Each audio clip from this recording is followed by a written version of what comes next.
يا صباح الفل، ده يوم من ايام سنة اولى جواز، وده فلوج بقى يوم الخميس والجمعة. فتعالوا بقى اخدكم معايا واقول لكم عملت ايه.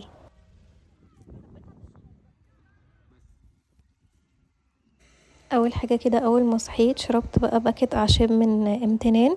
هو المفروض ان هو بيضيع الكحه، بس بصراحه بشرب منه بترجع الكحه تاني يوم عادي. شربته بقى وبعد كده لبست وجهزت عشان النهارده رايحين نعمل بيكنيك، وده كده كان الاوتفيت. لبست ترنج كده سريع. وصلنا بقى انطونيادس، والجو كان يا جماعه خطير بجد، الجو كان تحفه. كنا واخدين بقى معانا طبعا اكل وسندوتشات وبيبسي وشيبسي وكل حاجه بقى هنحتاجها هناك. وبصوا بقى منظر الجنينة بجد كان شكله تحفة، والشجر بجد بتحسوا ان انتوا نفسيتكم كده بقت احسن. قعدنا بقى نلعب الكوتشينة ونلعب الشايب، وطبعا انا مش بعرف العبها بس كنت قاعدة بجاملهم يعني كده. خلصنا بقى وطبعا الدنيا كانت ضلمت، فاتجهنا بقى على البيت خلاص. وهنا كنا وصلنا البيت، طلعت بقى غيرت، خدت شاور وعملت بقى اندومي كده عشان كنت حاسة ان انا جعانة جدا. وبس كده، المفروض ده كده كان يوم الخميس. يوم الجمعة بقى صحيت وفتحت الشبابيك وشغلت طبعا بخور يوم الجمعة علشان احس كده باجواء يوم الجمعة. كنت عايزة بقى اعمل عيش اسمه عيش الشباطة، فهكتب لكم بقى المقادير بتاعته كلها تحت الفيديو. عملته كده وعجنته علشان اسيبه في التلاجة ليلة كاملة. بحط بقى، هو بسيط جدا، دقيق ومية وعسل او سكر وخميرة ورشة ملح وبس كده. وبتقلبوه بس، كمان مش بتعجنوه عجن، هو بس بيتقلب كده بالمعلقة وبتحطوا له شوية زيت زيتون.